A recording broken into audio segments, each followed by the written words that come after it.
Reiniciamos nuestro segmento número 3, programa 114, Visión Global. Recordamos nuestra etiqueta Victoria Popular y Unidad Chavista. Quédate en tu casa, por favor, utiliza el tapaboca. Atención a las medidas de bioseguridad, todavía estamos en medio de la pandemia del COVID-19, seguro la vamos a vencer. Bueno, aquí tenemos en el tema de introducción de este segmento número 3 que lo dedicamos, por supuesto, a las informaciones, a las noticias internacionales. Tenemos que satisfacer a nuestra audiencia con lo que está pasando en Kabul, Afganistán. Vamos a hacer una breve síntesis de lo que ocurrió en el pasado para llegar al día de ayer, domingo, donde las fuerzas revolucionarias del Talibán llegaron a Kabul y se hicieron del poder 20 años después.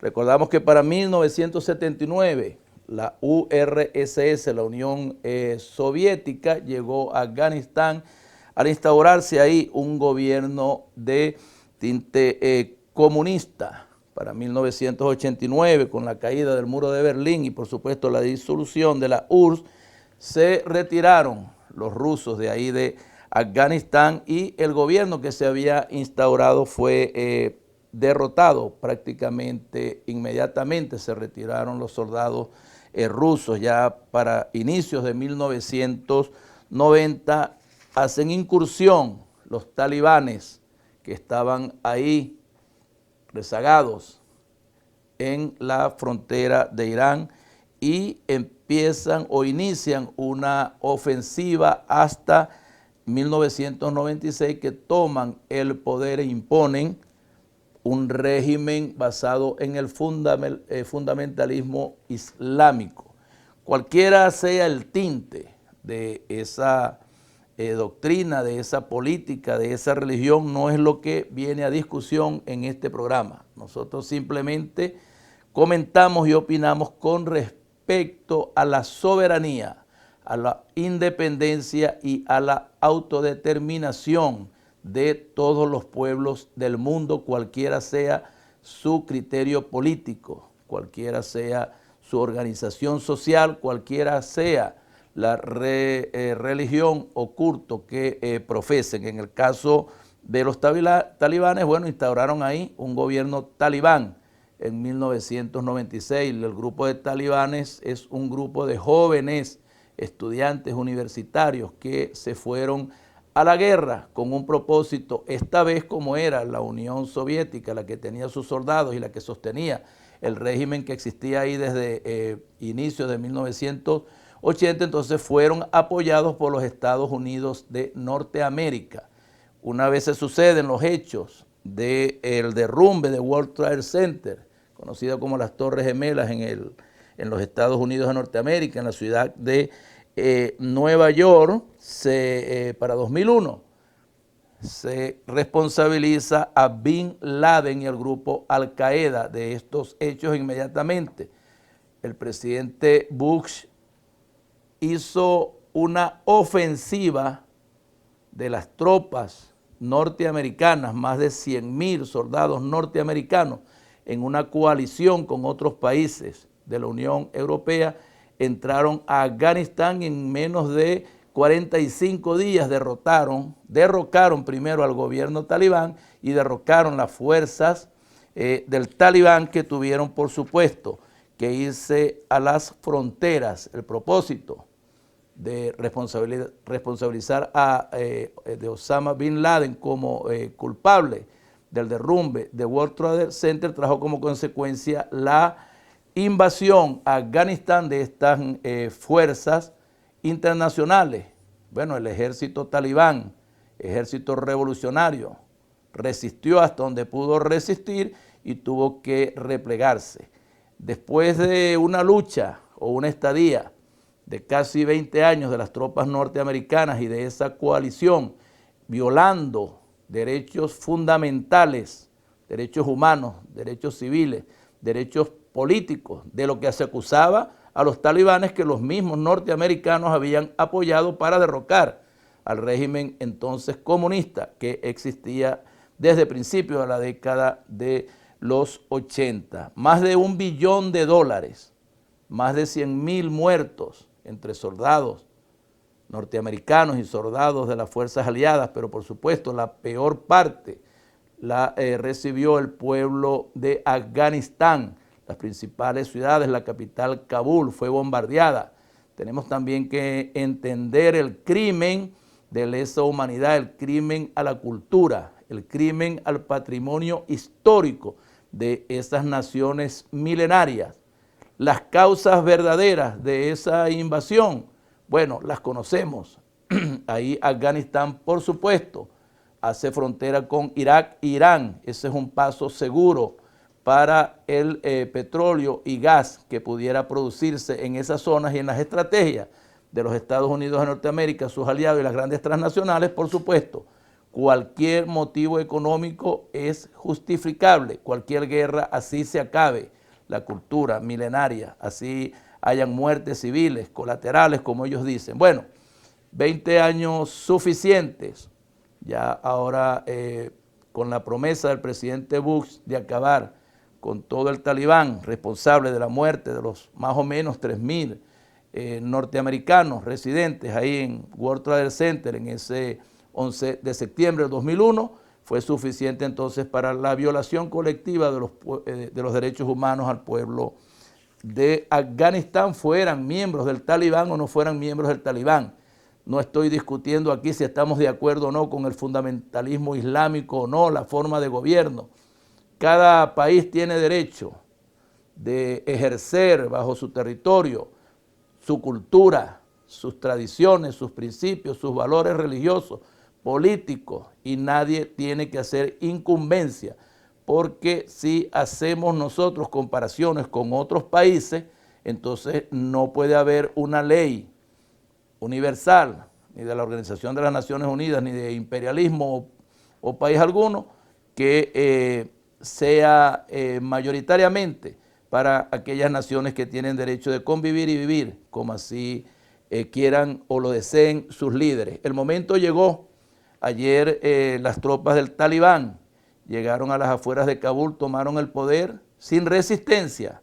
Ya se retiraron, es verdad, los soldados norteamericanos por orden de Donald Trump, y no hay presencia militar, pero sí hay un ejército de más de 400.000 hombres formados por las tropas norteamericanas que tuvieron que rendirse a las fuerzas revolucionarias del talibán y pudieron llegar a Kabul. El presidente entonces, títere de los Estados Unidos de Norteamérica, ya se fue de Afganistán. Hay un nuevo gobierno de transición, se exige y se pide, y así debe ser, que se respeten los derechos humanos de las mujeres, de los niños, de los jóvenes, de los ancianos.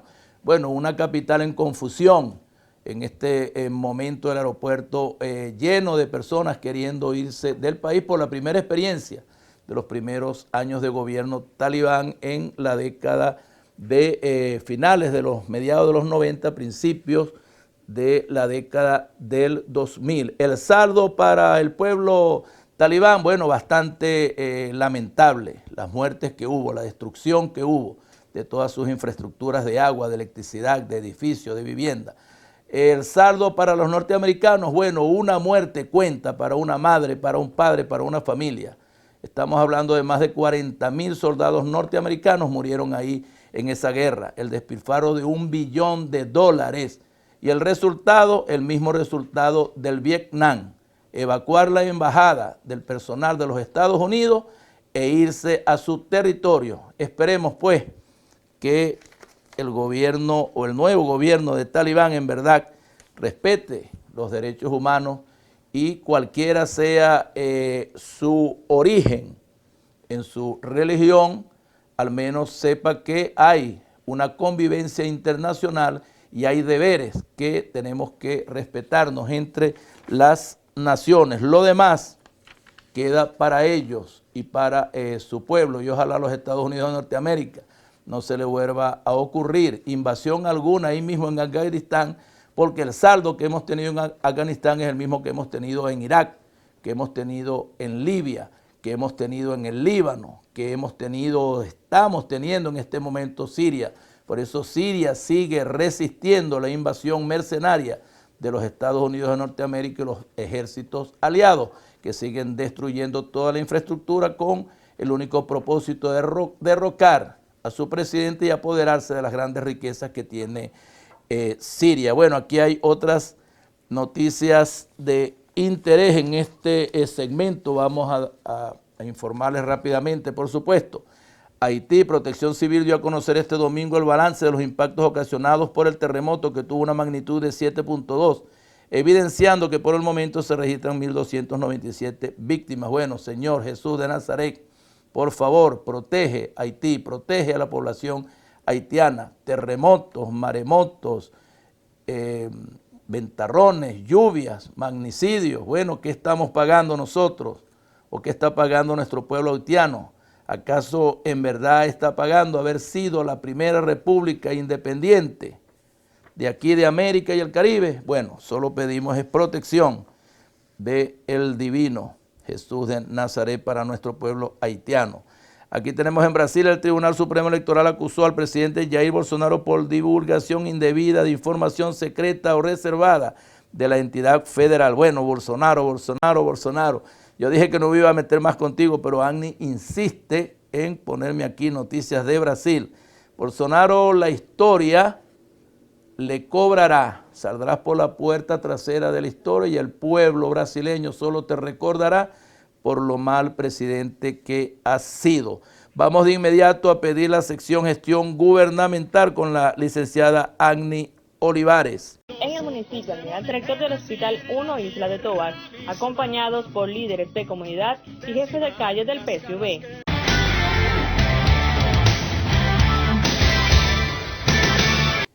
Excelente trabajo nos ha presentado la licenciada Agni Olivares en la sección gestión gubernamental. Bueno, ahí está reflejado todo lo que hicimos allá en nuestro municipio por ahora, Almirante Padilla, futuro municipio en Nigales. Nosotros estamos ahí trabajando junto a nuestro Partido Socialista Unido de Venezuela, junto a la Fundación Funda Futuro, junto a la Fundación de Trabajo Social Nigales Mía, llevándole a nuestro pueblo los cilindros que nos llena Omar Prieto gracias a la gestión de su gobierno regional, las cajas CLAC que nos envía nuestro presidente y nos envía Omar también desde la gobernación del estado Zulia, todo lo que tiene que ver con medicinas, con insumos, con satisfacer las necesidades de nuestro pueblo, nosotros estamos articulando y lo estamos haciendo. Esta semana, por supuesto, la semana pasada cerramos con la actividad o el evento electoral de las elecciones primarias, el 8 de agosto, domingo precisamente, 8 de agosto, nuestro pueblo ahí en nuestro municipio salió desde muy temprano de la mañana, desde las 3 de la mañana, empezaron a hacer las colas en los 4 centros de votación, ahí en las cabeceras, en la Luis Oquendo, en Sotavento, ahí en las playitas y por supuesto allá en la parroquia Monagas, en el centro de votación de la Escuela Blanca Granadillo. Bueno, salieron masivamente más o menos unas 4.014 personas a votar. Entendemos que mucha gente pasó horas en la cola, que también algunas personas que querían votar tanto en Isla de Toas como en San Carlos no pudieron votar, aun cuando estuvimos desde las 8 de la mañana con los centros abiertos hasta las 4 de la mañana. Ya no habían recursos para seguir manteniendo a nuestra gente en las colas. Entendemos, por supuesto, la logística de una máquina por centro era un tema de unas elecciones primarias de nuestro Partido Socialista Unido de Venezuela, no eran unas elecciones abiertas en el sentido de participación para llegar a ocupar algún cargo público, sino que era para seleccionar, escoger los candidatos a alcaldías y a gobernaciones del Partido Socialista Unido de Venezuela, que nos veremos el 21 de noviembre, por supuesto, contra los candidatos de la oposición, Partido Socialista Unido de Venezuela, Gran Polo Patriótico, todos unidos, desde por supuesto Almirante Padilla. Mis felicitaciones a todos los candidatos que participaron en esa contienda, a los candidatos y candidatas. En esta oportunidad el pueblo decidió a votar masivamente y votó masivamente con el 64,92% a favor de este servidor, economista Alberto Sobalbarro, una responsabilidad que recibo con mucho entusiasmo, con mucha humildad, pero también reforzado espiritualmente, con mucho valor, con mucha dedicación. Enfrentaremos los nuevos retos. Primero el reto del 21 de noviembre y después todo lo que tenga que ver con un programa de gobierno acorde con el Plan de la Patria 2019-2025, las directrices de nuestro presidente de la República, Nicolás Maduro Moro, dentro de las directrices del Partido Socialista Unido de Venezuela y por supuesto en compañía de las directrices de nuestro gobernador Omar Prieto Fernández. Felicito a todos los candidatos que ganaron en el Zulia las candidaturas a las alcaldías, candidatos y candidatas, y por supuesto vuelvo a reiterar mi felicitación a Omar Prieto Fernández, que es nuestro candidato del Partido Socialista Unido de Venezuela y del Gran Polo Patriótico, para que vayamos unidos, juntos, como debe ser el 21 de noviembre. Unidad, unidad, lucha, batalla y victoria, venceremos. Vamos de inmediato un video y regresamos al segmento número 4, programa 114, Visión Global. Áñez, alcaldía del municipio Almirante Padilla, Alberto. Los que quieran patria, vengan conmigo.